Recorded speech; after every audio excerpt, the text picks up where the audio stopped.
खबरों की शुरुआत करेंगे कानपुर देहात से, जहां पर बलवंत हत्याकांड में बड़ी खबर आपको बता रहे हैं। हत्या में शामिल 2 और पुलिसकर्मी गिरफ्तार। बलवंत हत्याकांड से जुड़ी बड़ी खबर आपको बता रहे हैं कानपुर देहात से। हत्या में शामिल 2 और पुलिसकर्मी गिरफ्तार। विनोद कुमार और प्रशांत पांडे भेजे गए जेल। मैथा चौकी में तैनात है सिपाही विनोद कुमार। एसओजी में तैनात सिपाही प्रशांत पांडे गिरफ्तार। अब तक 8 पुलिसकर्मियों को भेजा जा चुका है जेल। घटना में शामिल अन्य आरोपियों की तलाश जारी। 11 पुलिसकर्मियों को किया गया था निलंबित। कानपुर देहात से खबर, जहां पर बलवंत हत्याकांड में बड़ी खबर। हत्या में शामिल 2 और पुलिसकर्मियों को गिरफ्तार किया गया।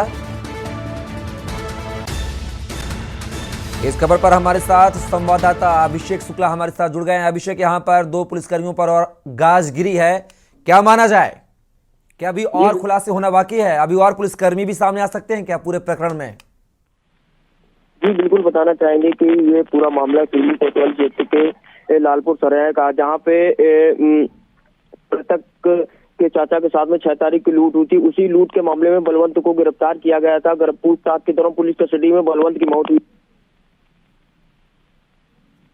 जी अभिषेक,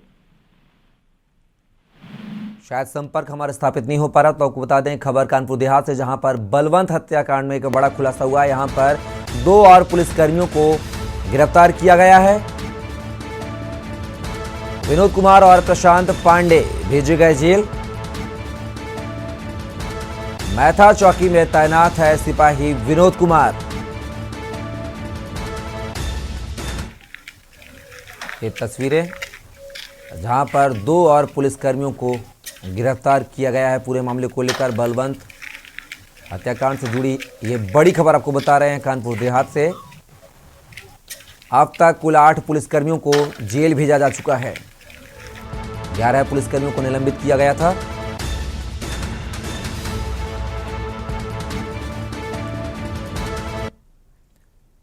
खबरों में बात करेंगे राजधानी लखनऊ की, जहां पर भारत बायोटेक की नेजल वैक्सीन की कीमत तय।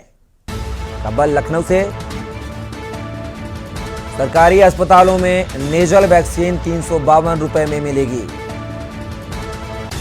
प्राइवेट अस्पतालों में नेजल वैक्सीन के लिए देने होंगे 800 रुपए। जनवरी के आखिरी हफ्ते से आम लोगों को नेजल वैक्सीन। लखनऊ से खबर, जहां पर भारत बायोटेक की नेजल वैक्सीन की कीमत तय की जा चुकी है। आपको बता दें, सरकारी अस्पतालों में नेजल वैक्सीन की कीमत 352 रुपए में मिलेगी। तो वहीं प्राइवेट अस्पताल में अगर आपको यह वैक्सीन लेनी है, नेजल वैक्सीन, तो आपको 800 रुपए देने होंगे। जनवरी के आखिरी हफ्ते से आम लोगों को नेजल वैक्सीन। खबर लखनऊ से, जहां पर भारत बायोटेक की नेजल वैक्सीन की कीमत तय। इस खबर पर हमारे साथ हमारे ब्यूरो चीफ मनीष श्रीवास्तव हमारे साथ जुड़ गए हैं। मनीष, अगर बात की जाए, यहां पर नेजल वैक्सीन की जो कीमत है अब तय हो चुकी है। सरकारी अस्पताल में 352, तो वहीं प्राइवेट अस्पतालों में यह 800 रुपए में लगेगी। क्या कुछ जानकारी? बिल्कुल, आपको बता दें कि नेजल वैक्सीन को लेकर के काफी कीमतें इसकी महंगी हैं। इसको लेकर के सरकार ने एक बेहतर कदम उठाया है। जो सरकारी अस्पतालों में नेजल वैक्सीन अब उपलब्ध होगी, उसकी कीमत उसने मार्केट रेट से अगर हम बात करें तो लगभग आधे से भी कम रखी है। और जबकि जो प्राइवेट हॉस्पिटल्स हैं उनमें नेजल वैक्सीन की कीमत 800 रुपए के आसपास रखी गई है। तो एक बड़ी उपलब्धि है सरकार की तरफ से, आम जनता को मदद में ये काम आएगी। जिस तरह से जो गरीब तबका है, जो नहीं खर्च कर सकता वैक्सीन पे भारी कीमत, उसके लिए बड़ी सहूलियत की बात है। और भारत बायोटेक ने इस वैक्सीन को जो है वो अगले माह तक ये अस्पतालों में उपलब्ध हो जाएगी। एक बड़ी मदद मिलेगी आम जनमानस को। मनीष, कोरोना की जिस तरीके से लहर दस्तक की बात कही जा रही है, इस बीच कोरोना की दस्तक के बीच यह वैक्सीन कितना कारगर साबित होगी लोगों के लिए? बिल्कुल, देखिए, वैक्सीन तो वैसे भी प्रोटेक्शन के लिए होती है, चाहे वो नेजल वैक्सीन हो या अदर कोई भी वैक्सीन हो। वो हमेशा एंटीबॉडीज के लिए जो है बेहतर कारगर सिद्ध होती है, बॉडी की इम्यूनिटी पावर बढ़ाती है। इसीलिए कभी भी बच्चों को आप देखिए तो टीकाकरण, एक सबसे बड़ा पोलियो टीकाकरण अगर आप बात करिए तो वह इस स्तर पे चलाया गया। इसी तरह सभी वैक्सीन जो होती हैं काफी रिसर्च के बाद इन वैक्सीनों को बनाया जाता है और खासतौर से ये प्रतिरोधात्मक जो क्षमता होती है शरीर की उसको बढ़ाती हैं और इसीलिए ये एक बेहतर कदम माना जा रहा है सरकार की तरफ से और अस्पतालों में इसके आने के बाद से लोगों को काफी राहत मिलेगी। चलिए मनीष, तमाम जानकारी को साझा करने के लिए बहुत बहुत शुक्रिया आपका। तो बता दें, भारत में बायोटेक की नेजल वैक्सीन की जो कीमत है वह बाजार में तय कर ली गई है। प्राइवेट अस्पतालों में यह 800 रुपये में, तो वहीं सरकारी अस्पतालों में 352 रुपये में मिलेगी। खबर लखनऊ से, जहां पर यूपी सरकार के प्रस्ताव को केंद्र ने दी मंजूरी। गोरखपुर का मुंडेरा बाजार का नाम अब चौरी होगा। गोरखपुर का मुंडेरा बाजार का नाम अब चौरी चौरा हुआ। देवरिया के तेलिया अफगान का नाम तेलिया शुक्ला हुआ। दो शहरों के बाजारों के नाम बदलने को लेकर मंजूरी मिली है केंद्र से। लखनऊ से बड़ी खबर, जहां पर यूपी सरकार के प्रस्ताव को केंद्र ने दी हरी झंडी। गोरखपुर का मुंडेरा बाजार का नाम बदलकर अब चौरी चौरा हुआ है, तो वहीं देवरिया के तेलिया अफगान का नाम बदलकर तेलिया शुक्ला हुआ है। दो शहरों के बाजारों के नाम में बदलाव को मिली मंजूरी। लखनऊ से खबर, जहां पर यूपी सरकार के प्रस्ताव को केंद्र सरकार ने दिखाई हरी झंडी, दी मंजूरी। गोरखपुर का मुंडेरा बाजार का नाम अब चौरी चौरा होगा। वहीं देवरिया के तेलिया अफगान की बात की जाए तो इस बाजार का नाम तेलिया शुक्ला होगा। दो शहरों के बाजारों के नाम में बदलाव को मंजूरी मिली है। यूपी सरकार के प्रस्ताव को केंद्र ने दी मंजूरी। उत्तर प्रदेश में निकाय चुनाव को लेकर ओबीसी आरक्षण से जुड़ी याचिका पर हाई कोर्ट ने अहम फैसला सुनाया है। हाई कोर्ट की लखनऊ बेंच ने राज्य सरकार को बड़ा झटका देते हुए निकाय चुनावों के लिए 5 दिसंबर को जारी ड्राफ्ट नोटिफिकेशन को खारिज कर दिया है। इसके साथ ही न्यायालय ने राज्य सरकार को निकाय चुनावों को बिना ओबीसी आरक्षण के ही कराने के आदेश दिए हैं। यह निर्णय न्यायमूर्ति देवेंद्र कुमार उपाध्याय और न्यायमूर्ति सौरभ लवानिया की खंडपीठ ने दिया है। इस मुद्दे पर दाखिल याचिकाओं पर एक साथ आदेश पारित किया है। इलाहाबाद हाई कोर्ट की लखनऊ पीठ ने निकाय चुनाव को लेकर बीते शनिवार को सुनवाई की थी और फैसला सुरक्षित रखा था। कोर्ट ने मामले से जुड़ी चुनाव की अधिसूचना जारी करने पर रोक लगाई थी। इसके साथ ही न्यायालय ने राज्य सरकार को निकाय चुनावों को बिना ओबीसी आरक्षण के ही कराने के आदेश दिए हैं। यह निर्णय न्यायमूर्ति देवेंद्र कुमार उपाध्याय और न्यायमूर्ति सौरभ लवानिया की खंडपीठ ने इस मुद्दे पर 93 दाखिल याचिकाओं को पारित किया है। फिलहाल की बात करेंगे, निकाय चुनाव में ओबीसी आरक्षण को लेकर हाईकोर्ट की लखनऊ बेंच का फैसला आ चुका है। हाईकोर्ट ने सरकार के द्वारा निकाय चुनाव में ओबीसी आरक्षण को रद्द किया है। ओबीसी को आरक्षण देने के लिए एक डेडिकेटेड कमीशन बनाया जाए, तभी ओबीसी आरक्षण दिया जाए। हमारे संवाददाता मोहम्मद शोएब ने याचिकाकर्ता शरद पाठक से खास बातचीत की है। क्या कुछ कहा है, चलिए आपको सुनाते हैं। हाईकोर्ट में आज चुनाव आयोग का फैसला आया, इस पर हमसे ज़्यादा बात करने के लिए शरद पाठक जी हैं, अधिवक्ता। सर, किस तरह जिस तरह आज चुनाव आयोग का फैसला आया है, क्या क्या किन किन मुद्दों पर रहा है? ये जो फैसला आया है, इससे राज्य सरकार ने जो अन्य पिछड़ा वर्ग की सीटों का आरक्षण दिया था उसे माननीय न्यायालय ने निरस्त कर दिया और कहा कि ट्रिपल टेस्ट की कार्रवाई के बिना आप आरक्षण नहीं दे सकते हैं। और दूसरा निर्देश राज्य निर्वाचन आयोग को दिया है, कहा कि आप चुनाव शीघ्र से शीघ्र कराएं और बिना ट्रिपल टेस्ट की कार्रवाई का इंतजार किए कराएं, क्योंकि उसमें समय लगेगा। तो जैसा कि कहा जा रहा है कि चुनाव क्या टल सकते हैं या होंगे भी? नहीं, चुनाव टलना नहीं चाहिए। माननीय न्यायालय ने स्पष्ट निर्देश राज्य निर्वाचन आयोग को दिया है कि चुनाव आप शीघ्र कराओगे, क्योंकि टेन्योर खत्म हो रहा है। और ये ट्रिपल टेस्ट की कार्रवाई राज्य सरकार को करने का निर्देश हुआ, जिसमें समय लगेगा थोड़ा, पर उसका इंतजार नहीं करना है, चुनाव पहले करा देना है। एक फैसला हुआ है कि सरकार जो है क्या जा सकती है, सुप्रीम कोर्ट जा सकती है, इस पर क्या? हाँ बिल्कुल, राज्य सरकार के लिए विकल्प खुला हुआ, वो उच्चतम न्यायालय जा सकते हैं, माननीय उच्चतम न्यायालय जा सकते हैं। ठीक है, बहुत धन्यवाद। तो ये थे हमारे साथ में जो है चुनाव आयोग के याचिकाकर्ता जो है, जिन्होंने बताया कि जिस तरह से हाई कोर्ट ने जो है फैसले को जो है रद्द कर दिया सरकार के खिलाफ, और सरकार चाहे तो सुप्रीम कोर्ट जा सकती है, लेकिन चुनाव टलने की अभी कोई बात सामने नहीं आ रही है। कैमरामैन दीपक के साथ मोहम्मद शोएब, के न्यूज़, लखनऊ। यूपी निकाय चुनाव पर सीएम योगी ने बड़ा फैसला लिया है। बता दें कि प्रदेश सरकार नगरीय निकाय सामान्य निर्वाचन के परिप्रेक्ष्य में आयोग गठित कर ट्रिपल टेस्ट के आधार पर अन्य पिछड़ा वर्ग के नागरिकों को आरक्षण की सुविधा उपलब्ध कराएगी। इसके बाद ही नगरीय निकाय चुनाव सामान्य निर्वाचन को संपन्न कराया जाएगा। आवश्यक हुआ तो राज्य सरकार उच्च न्यायालय के निर्णय के क्रम में तमाम कानूनी पहलुओं पर विचार करके सर्वोच्च न्यायालय से अपील भी करेगी। आपको बता दें कि सीएम योगी ने कहा है कि प्रदेश सरकार नगरीय निकाय सामान्य निर्वाचन परिप्रेक्ष्य में आयोग गठित कर ट्रिपल टेस्ट के आधार पर अन्य पिछड़ा वर्ग के नागरिकों को आरक्षण की सुविधा उपलब्ध कराएगी। इसके उपरांत ही नगरीय निकाय सामान्य निर्वाचन को संपन्न कराया जाएगा।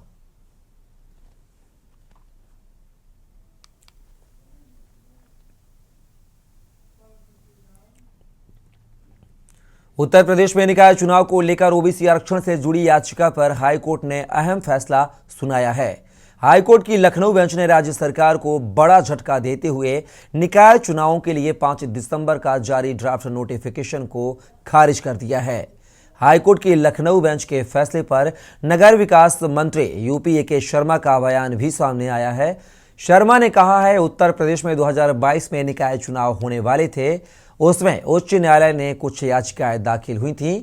आज उच्च न्यायालय का निर्णय आया है। राज्य सरकार का सोचना है माननीय उच्च न्यायालय के आदेश अनुसार आयोग गठित करके ट्रिपल टेस्ट की जो प्रक्रिया है उसको पूरी करके हम ओबीसी आरक्षण देने के बाद ही चुनाव कराएंगे। हम इसके कानूनी पहलुओं को गंभीरता से गहराई से अध्ययन कर रहे हैं। इसमें अगर आवश्यकता होगी तो हम वकीलों की सलाह लेकर सुप्रीम कोर्ट भी जाएंगे।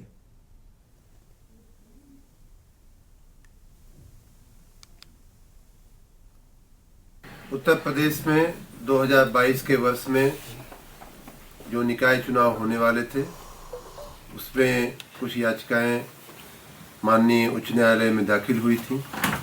उस संदर्भ में आज माननीय उच्च न्यायालय का निर्णय आया है।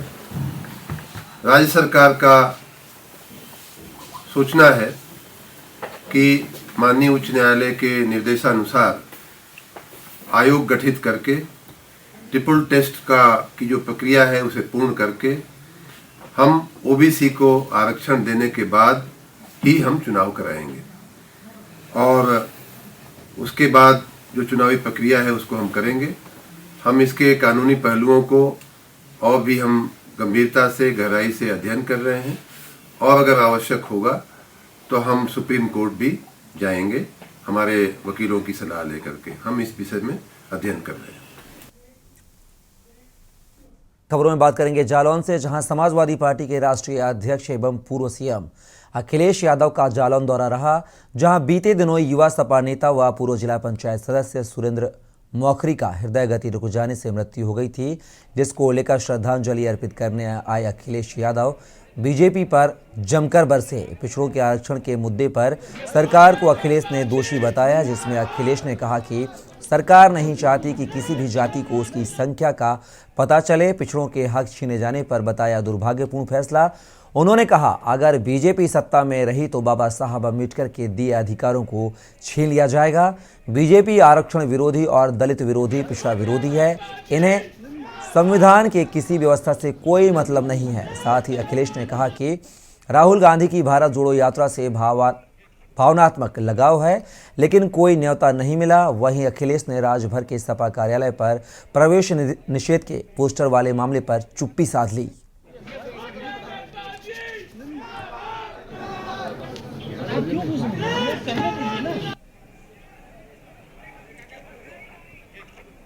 प्राइवेट कर रहे थे कंपनियां, एक एक करके बेच रहे थे। अगर सब सरकारी कंपनियां बिक जाएंगी, नौकरियां नहीं निकलेंगी तो अंतर्गत आरक्षण खत्म। बिल्कुल। तो और यहाँ तो दिखाई दे गया जो आरक्षण मिलना चाहिए था, अगर सरकार सही तरीके से पैरवी करती, सरकार सही तरीके से पक्ष रखती तो आज पिछड़ों को आरक्षण मिलता। और जनगणना की बात कोई पहली नहीं हुई है बात, आप याद कीजिए। जिस समय जाति जनगणना की बात हुई, समाजवादी पार्टी इस पक्ष में रही कि सभी जातियों की जनगणना की जाए। लेकिन आखिरकार भारतीय जनता पार्टी को कौन रोकता है कि जनगणना ना करे?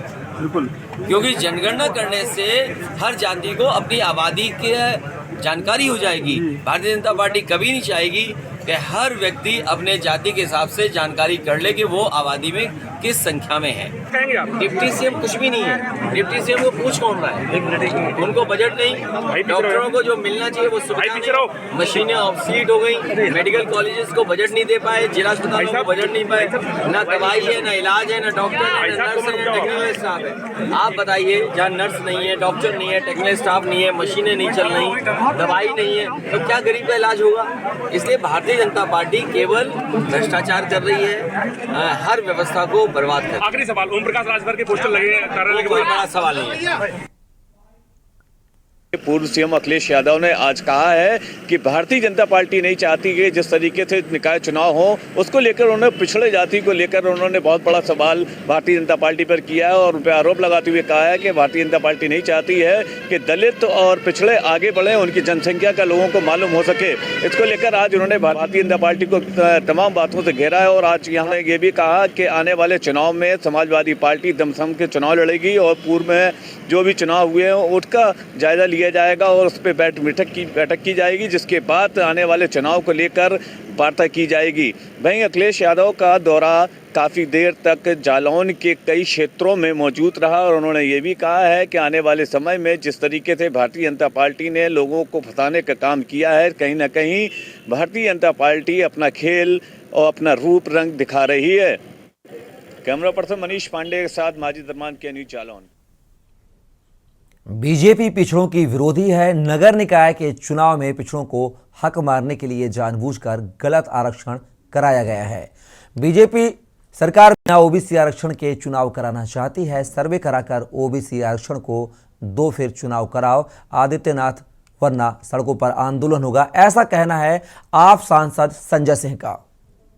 मैं बार बार इस बात को कहता हूं कि भारतीय जनता पार्टी अपनी मानसिकता से, अपनी विचारधारा से, अपने कर्मों से पिछड़ों, दलितों और शोषितों की विरोधी है।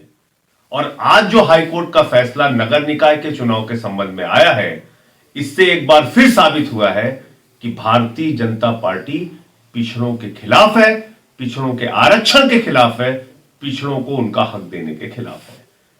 अब इस नगर निकाय के चुनाव में संवैधानिक प्रक्रियाओं का पालन करके आयोग बनाकर सर्वे कराकर आरक्षण लागू करना था, लेकिन जानबूझकर आदित्यनाथ जी की सरकार ने, भारतीय जनता पार्टी की सरकार ने ऐसा गड़बड़ आरक्षण किया कि हाई कोर्ट ने इनके नोटिफिकेशन को रद्द कर दिया। हाई कोर्ट ने इनके आरक्षण को रद्द कर दिया और यह कह दिया कि आप अगर प्रक्रियाओं का पालन करते हैं तो आरक्षण में ओबीसी को उनका हक मिलेगा, अगर आपने बगैर प्रक्रिया का पालन किए आरक्षण की व्यवस्था लागू की तो बिना आरक्षण के आप चुनाव करा दो। भारतीय जनता पार्टी के लिए, मोदी जी के लिए, केशव मौर्य के लिए, आदित्यनाथ जी के लिए यह साफ संकेत नहीं देती कि आपकी पार्टी और आपके नेता और आप लोग वास्तव में पिछड़ा विरोधी हो। अगर जरा सी भी आप में शर्म है तो सामने आइए और कहिए कि जो ओबीसी का आरक्षण है वो सही रूप में लागू किया जाएगा और जब तक ओबीसी का, पिछड़ों का सही हक नहीं मिल जाता, सर्वे कराकर सही आरक्षण की व्यवस्था लागू नहीं हो जाती, तब तक चुनाव नहीं कराया जाएगा। और जो अधिकारी इसके लिए जिम्मेदार हैं, सरकार में बैठे हुए जो लोग इसके लिए जिम्मेदार हैं, उनके खिलाफ कार्रवाई होनी चाहिए, क्योंकि ये मैं साफ तौर पे कह रहा हूं जानबूझकर किया गया कार्य है। भारतीय जनता पार्टी की पिछड़ा विरोधी मानसिकता को यह दर्शाता है। अगर बगैर ओबीसी आरक्षण के चुनाव में जाने की कोशिश भारतीय जनता पार्टी ने की तो आम आदमी पार्टी सड़कों पर इसका पुरजोर विरोध करेगी। हम इसके खिलाफ सड़कों पर आंदोलन करेंगे। फिलहाल खबरों में बस इतना ही। आप बने रहिए के न्यूज़ इंडिया के साथ।